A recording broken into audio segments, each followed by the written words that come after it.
오늘 날씨가 추울 것을 대비했나 보죠? 문을 꼭꼭 닫아놨네. 아, 좀 추운가요? 아.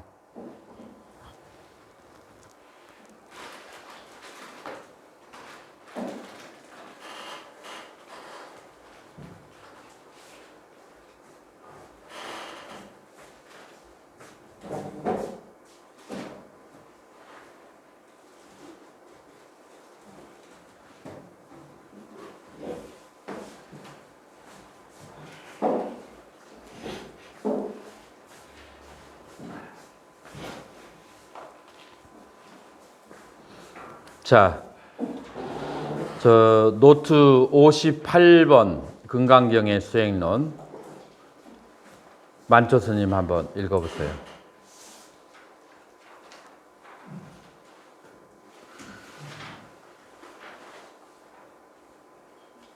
금강경의 수행론 10. 열에는 사후에 존재하는가? 초기경전을 살펴보면 스님께서 열반의 상태를 언어로 표현하는 것을 가까워하지 않음을 알 수 있다. 열반은 사유의 영역도 언어로 표현될 수 있는 영역도 아니기 때문이다. 초기경전에서는 오직 고통이 원인이면서 열반을 자기는 번뇌와 그의 소멸을 말한다.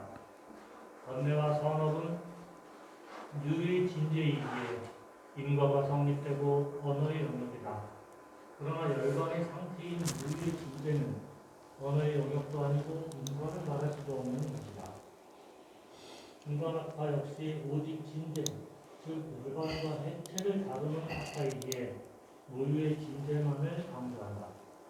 그러므로 열반 이외의 모든 것, 유의 진재마저도 모두 속죄로 치부한다. 그러나 후기불교, 설일체일부, 유식학파, 영양부 등은 중생의 번뇌와 번뇌의 소멸을 다루기 때문에 유의 진재를 다루어야만 하고 이는 인과의 영역인 것이다. 이 때문에 중관학파와 여타 제학파의 인식론과 수행 방법은 큰 차이가 있다. 유의 진재는 자체적 성질이 있으나 탐진의 인연에 따라 변하는 것이고 무의 진재는 형태가 이전인 것이다. 그러므로 이 둘은 인과설에서 서로 충돌이 있는 것처럼 보이지만 유의 진재와 무의 진재는 서로 다른 차원을 다루기에 오류가 없는 것이다. 자, 여기에서 초기경전과 중간학파의 법을 다루는 입장의 차이에 대해서 얘기를 했는데요. 초기 불교에서는 유의 진재를 다루고 중간학파에서는 무유의 진재를 다룬다라고 정의를 내렸어요. 자, 그러면 이 유의 진재는 무엇이고 무유의 진재는 무엇인가? 그것이 명확히 알아야만 돼요. 그래서 너무 철학적으로 가면 이해하기 어려울 수 있으니까 조금 더 쉬운 말로 하면 부모 미생전 본래 면목. 자, 유의 진재를 말하겠어요? 무유의 진재를 말하겠어요? 일광스님. 응? 모르겠어? 전혀 지금 그 유의 진재, 무유의 진재를 모르겠어? 진무스님. 부모 미생전 본래 면목은 무슨 말인지 알죠? 부모에게서 태어나기 이전에 본래의 나의 면목은 무엇인가? 라고 성가에서 주로 많이 하는 거거든요. 이 말은 무엇과 비슷하냐면은 본래 무일물 혹은 무 그거하고 같은 거예요. 본래 무일물이 뭐예요? 본래 한 물건도 없다. 그런 거예요. 본래에는 산화대지도 없고 산화대지도 없을 뿐더러 거기에서 자라나는 어류나 사람들도 식물들고 동물들도 존재하지 않는다. 자, 이게 이제 본래 무일물이에요. 자, 그런데 어떻게 일물과 여러 가지 다양한 물건들이 생기게 됐죠? 여러 가지 무엇에 의해서? 인과 연에 의해서 물건들이 생겼어요. 자, 그래서 인과 연이 있기 이전에 최초로 돌아가자 라고 하는 거예요. 자, 지금 내가 대학원에 와서 고민이 생겼다. 그러면은 대학원에 와서 고민이 생겼다면 그 문제를 해결하는 방법이 뭐예요? 대학원을 나가면 돼. 자, 내가 태어나서 문제가 생겼다. 그러면은 그 문제를 해결하려면은 태어나기 이전으로 가면 돼. 내가 지금 만약에 어떤 신도님하고 문제가 생겼다. 그 신도님을 만나기 이전으로 돌아가면 그럼 문제가 없는 거예요. 내가 만약에 부모님하고 문제가 생겼다. 내가 부모님 뱃속에 들어가기 전에 부모님하고 문제가 생길 일이 없잖아요. 그래서 어떤 문제가 생기면 생기기 이전으로 소급해 나가는 것, 그게 이제 본래 무일물이고 부모 미생전 본래 멸목이에요. 자, 그래서 인연이 발생하기 이전의 상태, 그거는 무의의 진재를 말하는 것이고, 인연이 발생해서 모든 삼라만상이 벌어지게 된 때, 그거는 유의의 진재다라고 쉽게 얘기할 수 있어요. 대충 그러면 짐작이 가는가요? 유의의 진재와 무의의 진재. 그리고 열반은 무의의 진재에 해당하는 것이고, 중간학파도 무의의 진재, 열반을 다루고, 초기 불교에서는 무의의 진재를 안 다루려고 해요. 왜냐하면 열반이라고 하는 것, 무의의 진재라는 것은 체험해서 경험해서 알아야 되는 것인데, 그거를 보통 중생의 상태에서 아무리 얘기를 해도 그게 맛이 느껴지지가 않는 거예요.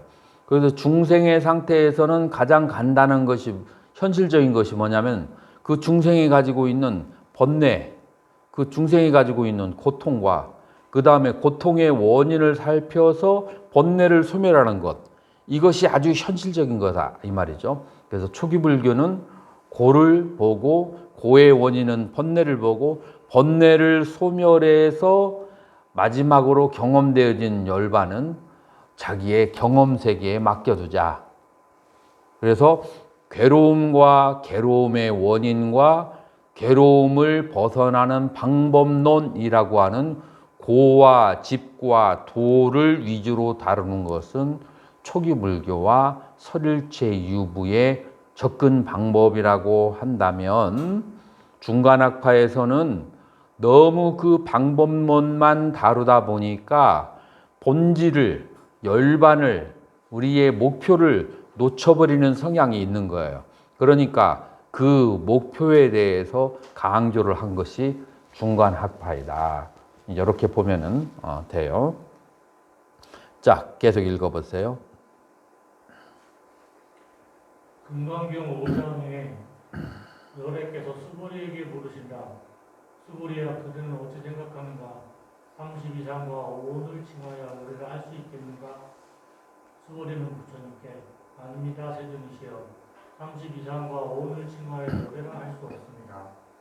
왜냐하면 32상과 오온은 무상하기 때문이고, 열애를 무상하다고 말하는 것은 옳지 않기 때문입니다. 라고 대답하였다.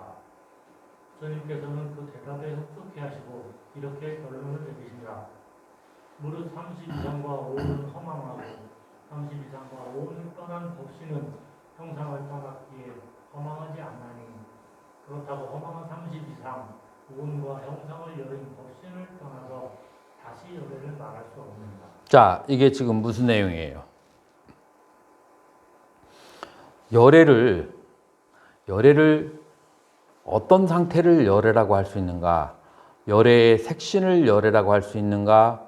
아니면 열애의 오온을 열애라고 할 수 있는가? 열애의 깨달음을 열애라고 하는가? 라고 여러 가지 생각이 있을 수가 있어요. 자, 그래서 첫 번째 32상과 오온을 열애라고 할 수 있는가에 대해서 그렇게 할 수가 없다고 했어요. 왜냐하면은 32상과 오온은 무상하기 때문에, 만약에 열애가 오온이고 만약에 32상이 열애라고 한다면 열애 자체가 어떻게 해야 돼요? 논리적으로 무상한 것이 되어서, 열애가 무상한 것이라고 하면 우리가 생각하는 그런 것이 또 아니잖아요. 자, 그래서 논리적으로 일단 30 이상과 오온만으로 열애라고 하는 것은 옳지가 않다라고 그렇게 얘기할 수가 있어요. 자, 그런 다음에 초기 경전 중 계속 읽어보세요. 초기 경전 중 이러한 이치를 자세히 설명한 야마가경이 있다. 야마가라는 비구는 열애의 사후 상태가 단면의 무라고 믿어 사람들에게 이렇게 말하였다. 겉들이여 나는 번뇌를 소멸시킨 수행승은 몸이 파괴되어 죽은 후에 단면하여 존재하지 않는다. 라고 세존의 가르침을 이해합니다. 그때 사립을 존재하는 그 말을 듣고 열애는 그러한 말씀을 하신 적이 없다면서 야마가를 꾸짖는다. 그리고 야마가에게 무엇을 칭하여 열애가 할 것인지에 대해 순차적으로 질문하신다. 먼저 몸이 열애인지를 물으신다. 그러나 몸을 사후에 소멸하고 몸 밖에 열애가 있느냐고 다시 물으신다. 이와 같은 방식으로 느낌, 생각, 의도, 의식의 안에 열애가 있는지 밖에 열애가 있는지를 계속해서 순서대로 물으신다. 더 나아가서 이들 오온의 합을 열애라고 할 수 있을지, 이들 오온을 떠난 밖에 열애가 존재하는지를 물어보신다. 그 모든 질문에 아니라고 대답하자 사리불은 그러므로 열애는 어떠한 언어나 단음으로도 파악될 수 없고 그러기에 열애의 사후를 단문이라고 주장하는 것은 옳지 않다고 결론짓는다. 야마가는 오온이 흩어지면 좌우성을 받지 않는다는 말을 열애의 사후 단면과 동일한 의미로 이해하였던 것이다. 그렇다면 무엇이 문제인가? 열애의 사후에 대해 아무런 표현도 할 수 없는 것인가? 꼭 그렇지는 않다. 열애의 사후에 대해 질문받는다면 오온은 무상한 것이고 무상한 것에 집착하는 괴로움이 따르냐? 무상하고 괴로운 것은 소멸하여 사라지는 것이다. 라고 주어를 오온으로 바꿔야 하는 것이다. 여기에서 문제가 되는 것은 언어가 표현할 수 있는 한계이다. 오온은 형성된 유의법이고 실제하는 것이기 때문에 생성과 소멸을 말할 수 있다. 그러나 열애라는 이름의 개념과 모든 형상이 해체된 법식의 상태는 유무의 언어로 표현될 수가 없다. 왜냐하면 열애라는 이름은 인간들이 만들어내는 개념이기에 대상의 유무를 논할 수가 없고 열애의 해탈된 법식의 상태는 모든 조건이 해체된 상태이기에 더욱 유무를 논할 수가 없는 것이다. 즉, 무와 유무를 초월함의 차이는 본질적으로 다른 것이다. 자, 스님은 어떻게 생각하세요? 열애가 열반에 들면 존재하겠어요? 존재하지 않겠어요? 아라한이 열반에 들면 존재하겠어요? 존재하지 않겠어요? 존재한다고 해도 안 되고 존재하지 않는다고 해도 안 되는 거야. 왜 존재한다고 하면 안 되고 왜 않는다고 하면 안 될까요? 왜냐면 존재하는 거나 존재하지 않는 거나 어떤 상태잖아요. 그러니까 안 되죠. 상태라는 오온의 상태잖아요. 조금 더 설득력 있게 설명을 해야 되지. 지금 구체적으로 얘기를 해야 돼요. 자, 보통 사람들은 이런 대답을 얻기를 원해요. 눌주 스님은 어떻게 생각해요? 자, 아라한이 열반에 들었다. 열애가 열반에 들었다. 아라한이 계속 천상 어디엔가, 허공 어디엔가 계신가? 아니면은 완전히 우주로 무화되어서 무가 된 것인가? 보통 사람들 이렇게 생각하잖아요. 자, 스님은 어떻게 생각해요?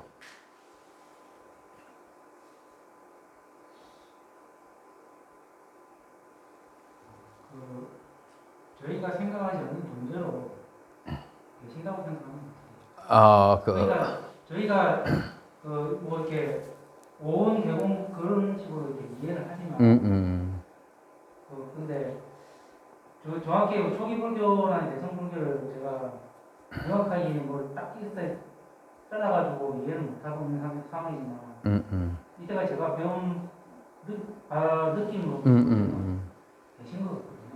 뭔가 어떤 상태로 네.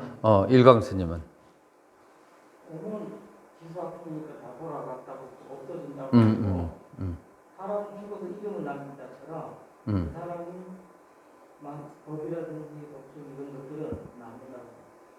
아, 법이라고 하는 부처님의 가르침이라는 형태로 남는다. 그러면은 열애도 어떤 형태로 그러니까 그 가르침의 눈으로 보는 건 아니지만 가르침은 존재한다. 그건 맞아요.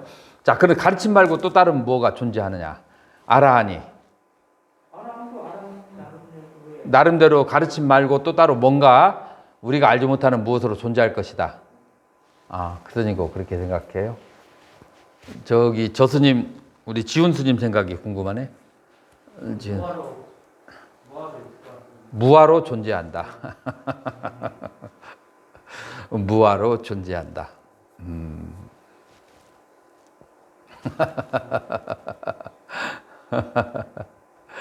아, 수월 스님은 저는 그 존재의 유무의 차원이라고 볼 수는 없을 것 같습니다. 번뇌가 다 해서 번뇌가 꺼진 상태라고 얘기를 해야지 그 상태에 대해서 그 분별심을 가지고 말하는 것 자체가 개구죽착이기 때문에 그런 내용이 아니라고 생각합니다. 또 너무 개국주착이라고 얘기해버리면 그러면 이제 이 한쪽에서 잘 지금까지 언어로 얘기하다가 이쪽에서 여기는 접근하지 마 라고 되는 것이라서 이것도 뭐라고 할까 약간의 강요가 있는 것이고 아주 뭐라고 할까 지금 우리 이 세상에 있는 철학과 저기로 이런 것을 다룬 그런 철학과 학문이 없는가 하면 그렇지 않아요.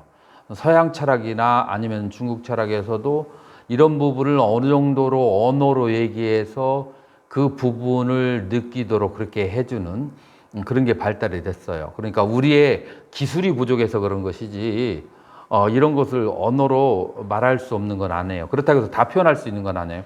어디까지 얘기할 수 있냐면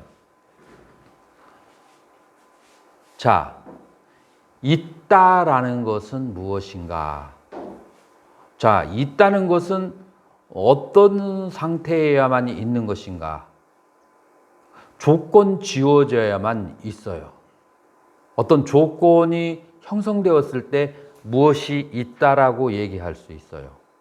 예를 들어서 우리가 저게 뭐 의자가 있네 라고 얘기하려면 얘는 해체하고 들어가서 얘의 분자와 원소와 그 다음에 기본적으로 원자 구조가 양자와 전자가 계속해서 잡아 끌어당기고 밀쳐내고 그런 식으로 서로 계속 잡아 끌어당기고 밀쳐내는 작용이 강하기 때문에 안에서 원자가 서로 충동질을 하면서 돌기 때문에 거기에서 회오리 바람처럼 파동이 생겨서 우리에게 저 의자가 있다라고 인식되게 하는 거예요. 그죠? 그래서 모든 존재하는 것은 안에 있는 그 물질의 상태가 그것이 이 양자와 전자, 다시 말해서 탐심과 진심이라고 하는 것이 서로 부딪힐 때, 예를 들어서 밑에 집에 사람이 사는지 안 사는지 어떻게 알아요? 접시 깨지면서 인연전연하면서 싸울 때, 저 집에 살고 있는 사람이 남자와 여자가 약 40대 가량의 사람이 일주일에 한 번씩은 저렇게 싸우는구나 알 수가 있어요. 마찬가지로 존재가 존재인 것을 우리에게 알려지게 하려면 안에 양자와 전자가 계속해서 치고받고 하면서 돌아가서 그게 파동을 일으켜야 우리에게 인지가 되는 거예요.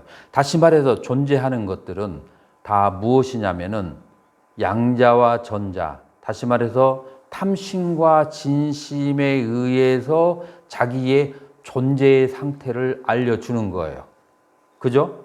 자, 그러기 때문에 물질적인 존재라고 하는 것은 전부 다 그와 같은 양자와 전자와 탐심과 진심의 배경 아래 자기의 모양을 보여주기 때문에 그런 것을 열애라고 할 수가 없는 거예요. 그래서 그런 일반적인 존재하는 것들처럼 열애가 존재한다면, 그렇다면 열애를 열애라고 할 수가 없어요. 자, 두 번째, 아라한을 왜 아라한이라고 하느냐면은 그런 존재를 구성하고 있는 모든 욕망이 해체됐기 때문에 아라한이라서, 이 아라한이 열반에 들고 난 다음에 자기의 상태를 어떤 식으로 남에게 보여줄 수 없어요. 탐심과 진심이 있어야, 그래야만이, 조금이라도 있어야 남에게 표현이 되어지는데 기본적인 표현이 할 수가 없어, 자기의 존재를. 그래서 그것을 지금 존재한다는 문제는 떠난 거예요. 이거는 조금만 더 사유를 철학적으로 하면 존재는 떠났어요. 근데 문제는 뭐냐면 무인가 아니면 무라고도 할 수 없는가, 그 문제가 남는 거예요. 사유를 하다 보면, 기본 철학의 구조로 사유를 하다 보면 유는 떠나가요. 이런 일반적인 유라는 것은 존재하지 않아요. 그런데 무라고 할 수 있는가, 무라고 할 수 없는가, 그 문제가 남는 거예요. 자, 그런데 보통 사람들은 무라고 하면 뭔가 있던 것이 비존재, 있던 것에 사라지거나 있던 것의 비존재, 무엇이 먼저 선행적으로 있었어. 근데 지금은 안 보여. 아니면 뭐가 있다가 지금은 소멸했어.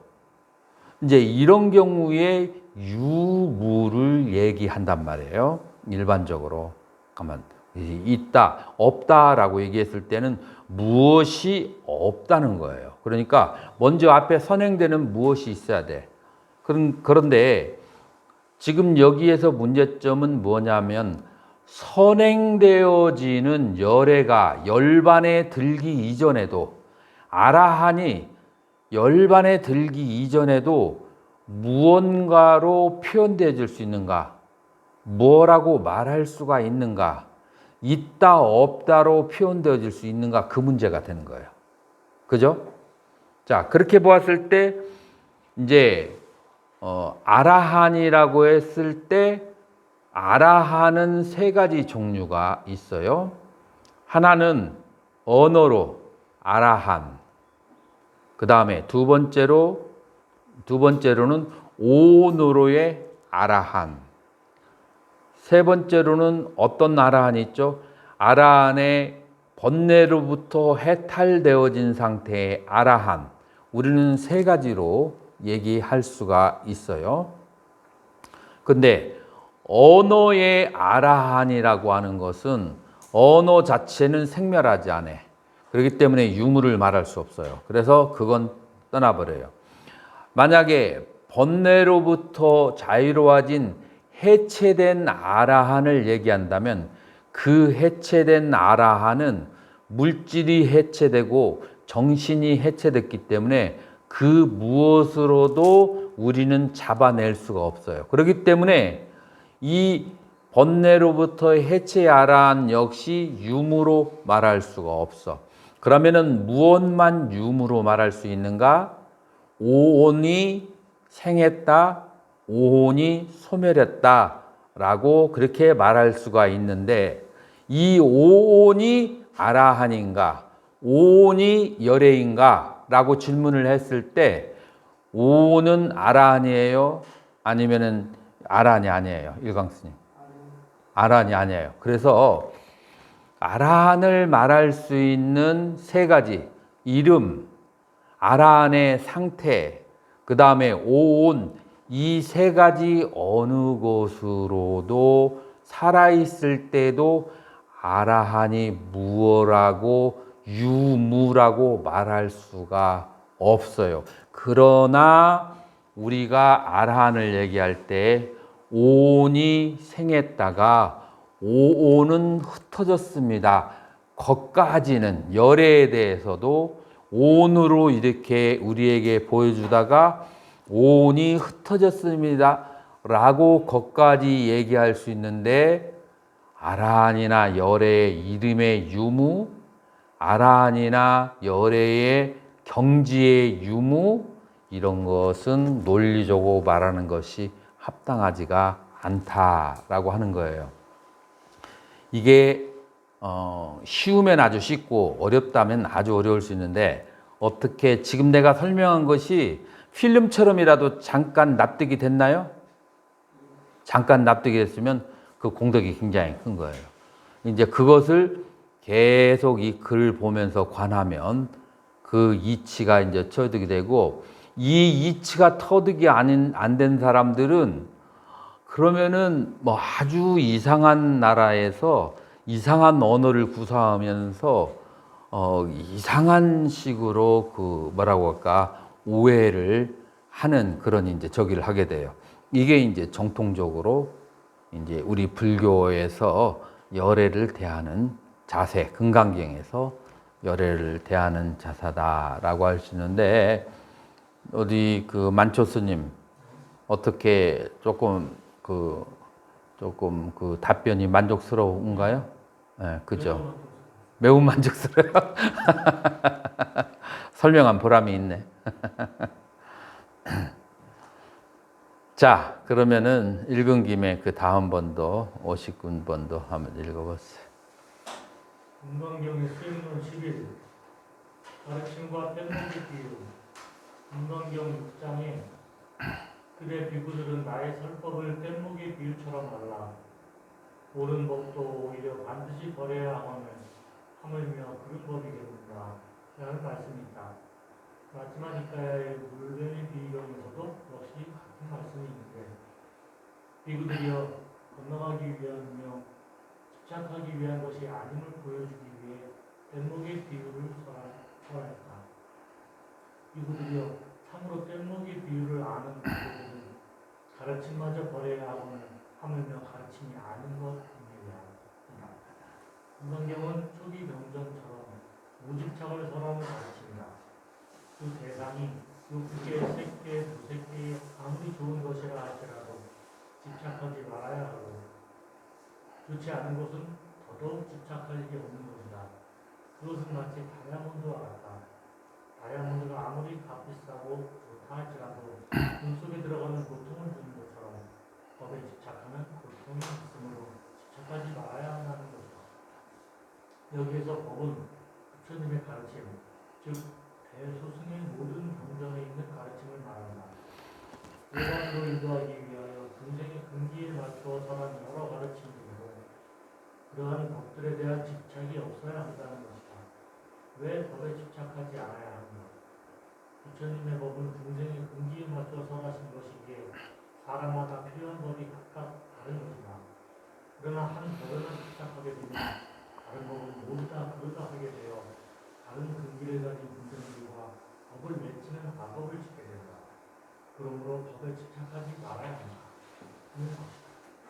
자, 여기에서 법이 10가지 법이라는 단어가 각각 쓰여져요. 자, 그래서 오늘 하루에 다 말하지는 않는데 각각 법이 가지고 있는 다른 쓰임새를 보여주는데, 지금 오늘 나온 법, 비법 할 때 이 법은 무슨 법인가 하면은 다르마 파리야야라고 해서, 파리야야 하면은 문이고 다르마는 법이에요. 법문을 말하는 거예요. 그래서 여기서 말하는 법은 법문, 부처님의 가르침을 말하는 거예요. 자, 여기에서 부처님의 가르침이라고 하는 것은 한문으로는 뭐라고 번역했냐면, 이 부분에 있어서 아주 구마라지바의 천재성이 드러나는데 무유정법이라고 그렇게 번역이 됐어요. 정해져 있는 법이 없다라고 하는 거예요. 자, 부처님의 가르침을 왜 법문을 무유정법이라고 하는지 알아요? 네. 여기서 서울로 가는데 자동차를 타고 가든 버스를 타고 비행기 타고 가든 그래요? 방법은 여러 가지. 아, 좋아요. 그것도 그렇고 구체적으로는 이 법은 누구를 위한 것이죠? 듣는 대상을 위한 것이에요. 듣는 대상들이 근데 근기가 전부 다 달라. 어떻게 다르냐면은 기본적으로 5가지 근기를 말해요. 자, 그래서 신심형이 있고 노력형이 있고 알아차림형이 있고 삼매형이 있고 지혜형이라고 있어서 여러분들이 알고 있는 5근을 말하는 거예요. 이 5근이 전부 다 근기예요. 5가지의 근기야. 그래서 신심형 사람들에게 법을 너무 자세하게 분석해주면 신심이 떨어져. 지혜형의 사람들에게 너무 믿어라고 하면은 그러면은 법에 대해서 흥미가 잃어버리게 돼요. 자, 그 다음에 노력형의 사람과 삼매형의 사람하고는 좀 달라요. 삼매형의 사람은 움직임이 적어요. 그래서 움직임이 적은 사람에게 너무 노력을 가리키면 그러면은 불안해지고, 노력형의 사람에게 쉬라고만 얘기하면 그러면은 재미가 없어져. 그래서 이렇게 근기에 따라서 다 다르기 때문에 여기에 만약에 70억의 인류가 있다면 70억 가지의 근기가 다 다른 거예요. 사람마다. 자, 그런데 이것을 똑같은 말로 불교를 가르쳐주면 사람들이 다 들어오지 않아요. 그래서 그 사람의 근기에 맞춰서 법을 설해줘야만 되는 거예요. 자, 그런 것이 어떻게 나눠졌어요? 부처님 법이 초기 불교, 설을체유보, 중관, 유식 다 다른 근기를 의해서 설명이 된 거예요. 이제 선종에서도 달마선이 있고 열애선이 있고 그 다음에 신수선이 있고 해능선이 있고 다 이것도 다른 근기를 위해서 가르쳐 준 거예요. 꼭 거기에 또 뭐가 들어가 있어요? 연불선이 또 들어가 있죠. 그 다음에 연불경이 이제 또 들어가 있죠. 이렇게 다양한 근기에 맞춰서 다양하게 법을 설했는데 아상이 있는 사람들은 이 법을 어떻게 만들어요? 이 법을 내가 지금 수행하는 법을 무슨 법이라고 그래요? 아상이 얘들을 어떻게 만들어요? 최고의 최상승의 법으로 해야 직성이 풀려. 왜 그래요? 그건 내가 하는 것이기 때문에. 그것은 자기 에고가 만들어내는 그런 작업이에요. 그래서 모든 중생들이 각각의 법을 가지고 있으면서 자기 법을 최고라고. 그리고 조금 더 나가서는 상대방의 법을 비법이라고 하고 외도라고 이제 그렇게 하는 것이 전부 다 무엇에서 비롯되느냐면은 에고에서 비롯되는 거예요. 자, 그래서 부처님의 그 가르침이 뗏목과 같아서 건나면은 버려야 되는 거야. 또 다른 말로 해서 부처님의 법은 무엇과 같으냐면은 세탁기에다가 넣는 그 가루를 뭐라고 하죠? 세제와 같아요. 그래가지고 우리들의 번뇌를 닦게 해주는 세제예요. 그런데 기름이 묻은 옷과 그 다음에 일반 때가 묻은 옷과 세제가 조금씩 다르잖아요. 그 다음에 락스가 들어가야 되는 게 있고 그렇기 때문에 법 자체에 어떤 자성이 있는 것이라 아니라 번뇌를 닦아내고 그 다음에 그 세제가 남아있으면 어떻게 돼요?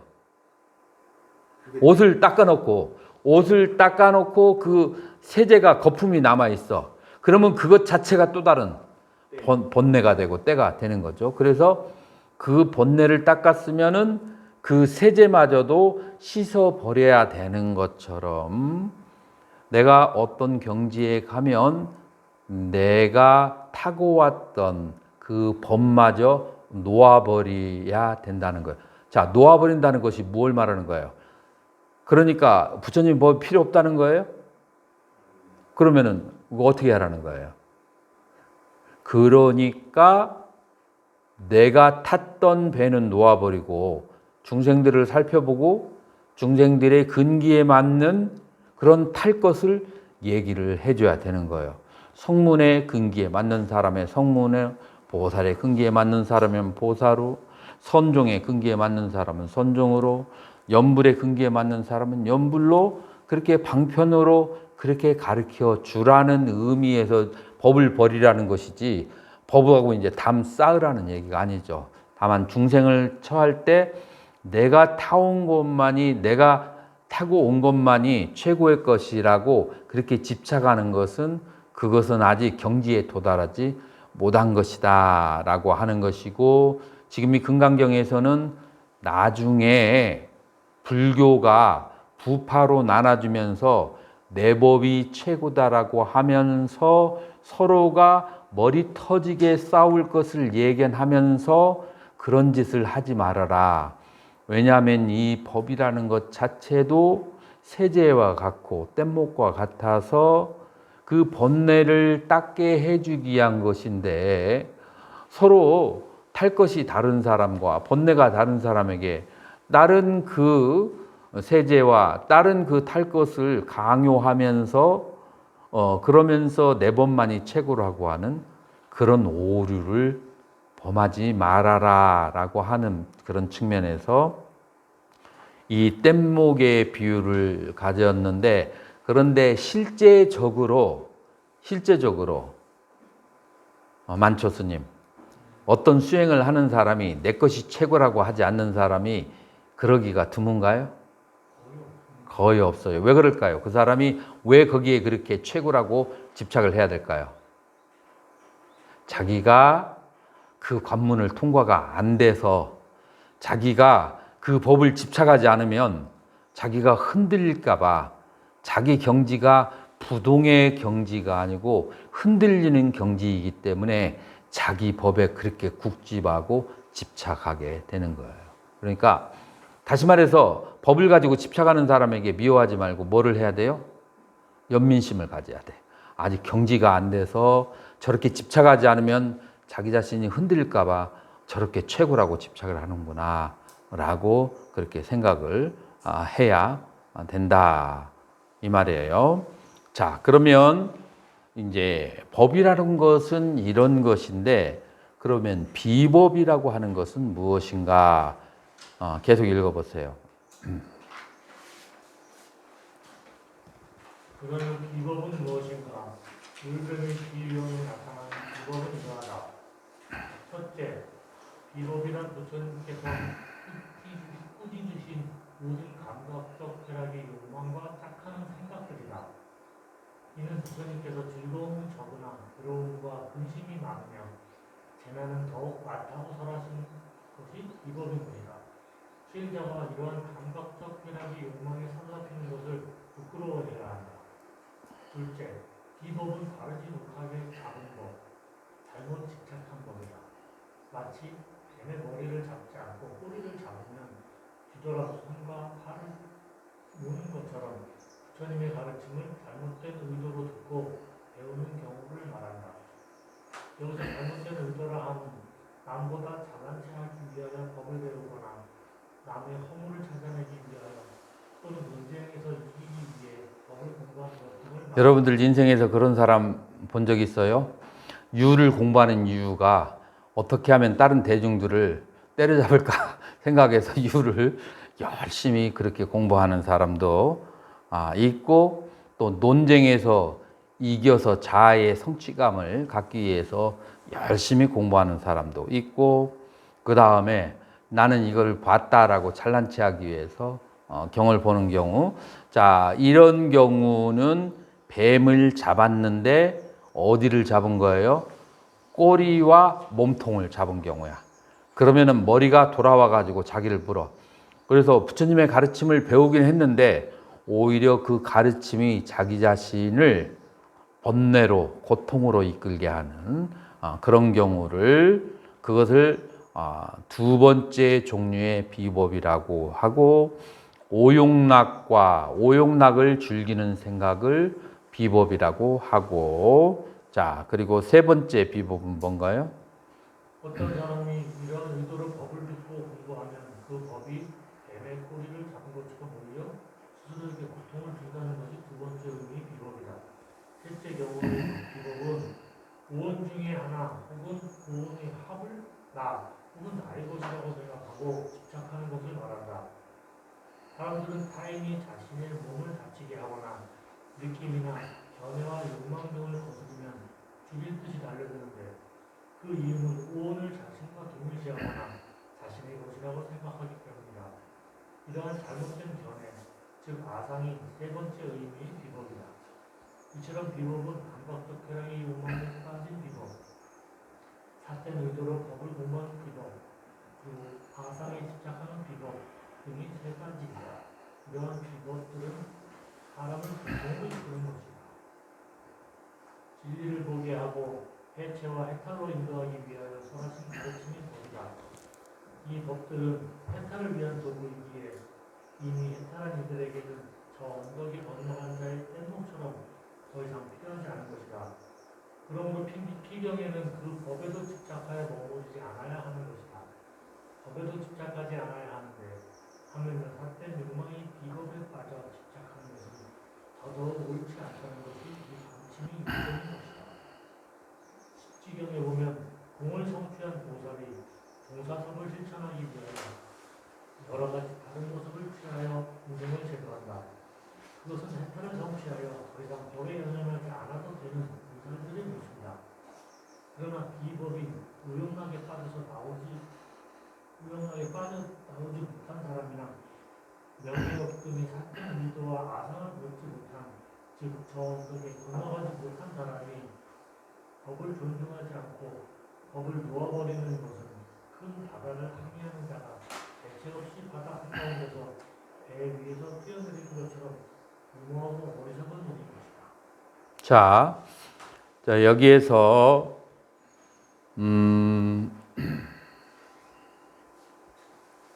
지금 법에 집착하지 말라고 하는 것은 이제 어느 경지에 이르러서도 법에 대해서 집착하는 것을 얘기하는 것이고 지금 아직 충분히 성숙하지 못한 경우 예를 들어서 계율을 잘 지키지 못하는 경우 오용락이 많은 경우에는 오용락이 대치되는 것이 뭐예요? 계율이에요. 그 다음에 인과예요. 그래서 인과법과 계율이라고 하는 법을 마치 뗏목을 버리듯이 언제 버려요? 오용락에 시성한데 버리는 것은 무엇에 비유할 수 있냐면 바다를 항해하는 배가 갑자기 마침내 이 배도 떠나야 된다는 말을 듣고 바다 중간에서 그냥 다이빙해서 뛰어내리는 거나 마찬가지로 무모한 것이죠.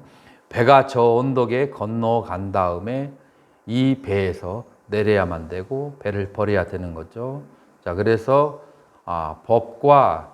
법에 대한 집착과 법을 다루는 것은 어떻게 해야 되는 것인가? 그러니까 지금 이제 그런데 이 법에 대해서 집착하지 못하는 것을 안아야 될 것을 얘기하는 것은 지금 이 그 중론이나 금강경에서 열반이라고 하는 최고의 경지를 얘기하니까 그 상태에서 법에 대해서 어떤 마음가짐을 가져야 되는 것인가.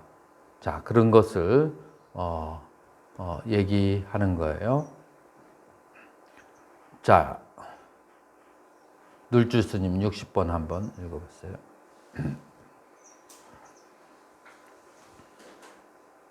건강경의 수행은 유도 분설문. 건강경 5장은 깨달은 자의 모습에 집착하지 않아야 함을, 6장은 깨달은 자의 가르침에 집착하지 않아야 함을 원하였고, 7장에서는 부처님의 깨달으신 법의 내용에 대해서 다룬다. 과연 부처님은 무엇을 깨달으셨는가 아니며 또는 깨달은 내용이 있다 하더라도 그 깨달은 법을 설한 적이 있는가? 그리고 이 질문은 깨달은 법이 언어로 표현되어질 수 있는가에 대한 질문입니다. 그 질문에 대한 대답은 이러하다. 딱히 무상정능각이라 할 만한 법도 없고 그러므로 한 법도 설한 적이 없다는 것이다. 수보리야, 그녀는 어찌 생각하는가? 열애가 무상정능각이라는 법을 깨달았는가? 또 열애가 법을 설한 적이 있는가? 수보리가 대답하였다. 제가 이해하기로는 따로의 무상정능각이라고 할 만한 어떠한 법도 없고 또한 여러께서 가르치신 어떠한 법도 없습니다. 부처님께서 한 법도 설한 적이 없다는 것을 얼른 듣기에는 아주 모순되는 답변이다. 왜냐하면 대소선에 수많은 경전이 존재하는데 깨달은 법도 설한 법도 없다는 것은 경전을 불신하게 되는 것이고 사실 어떤 이들은 이에 근거하여 경전을 존중하지 않는다. 이 부분은 단순하게 평균적으로만 이해한다면 혼란스러울 수 있지만 그 뒷구조를 보면 의문이 듭니다. 왜냐하면 열애에 설하신 깨달은 법은 취할 수도 언어로 표현될 수도 없으며 법도 비법도 아니기 때문이며 일체 성현들은 모두 형성됨이 없는 법으로부터 나오기 때문입니다. 열애가 깨달아야 할 만한 어떠한 법도 없고 설한 적도 없다는 것에 세 가지 이유가 있다는 것이다. 첫째, 그 법은 취할 수 없다는 것이고, 둘째, 그 법은 언어로 표현되어질 수가 없다는 것이며, 셋째, 취할 수도 표현할 수도 없는 이유는 성인의 깨달음은 해체된 무의 법에 대한 체험이기 때문이다. 자, 열애가 깨달으신 법. 그 열애가 깨달으신 법이 만초 스님이 보기에는 어떤 법을 열애가 깨달았겠어요?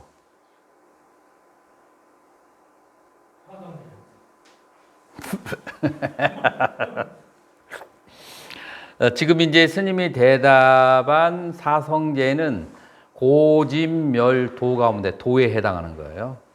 지금 도는 깨달음으로 가기 위한 방법론이지 깨달음 그 자체가 아니에요.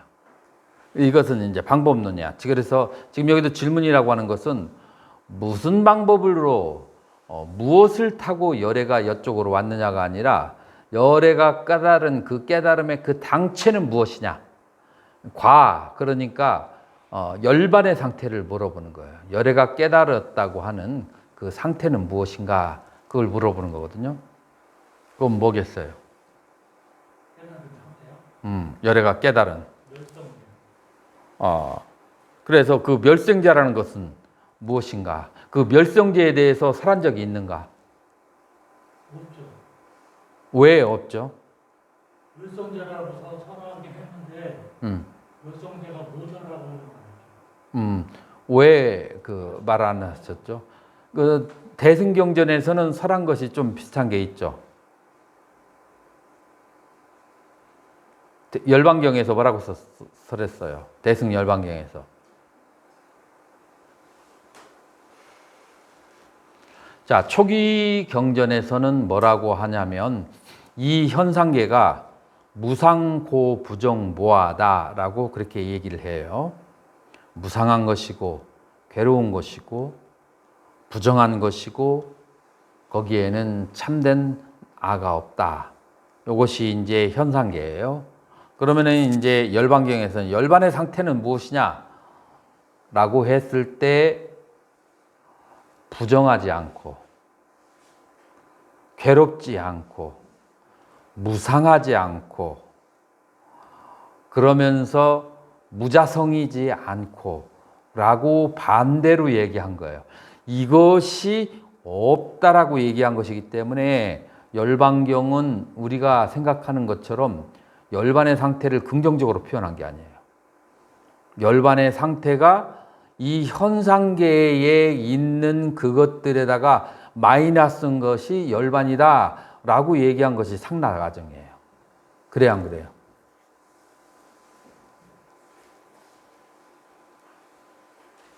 수월스님 어떻게 생각해요? 그렇습니다. 그래서 대승정전에서도 열반의 상태가 무엇인지에 대해서 적극적으로 서술하지 못한 거예요. 그래서 무상, 정등각, 그래서 위 없는 바른 깨달음이라고 할 만한 그 무엇이 없다는 것이 바로 이 장에서 다루는 건데, 이거를 이제 우리가 산스크리트 경전을 봐야 이제 그 내용이 조금 이제 맛이 날 거예요. 그래서 무득부설분이죠. 그래서 요 다음 장으로 넘어가기 전에 잠깐 휴식을 취하고 다음 장으로 넘어가도록 하겠습니다.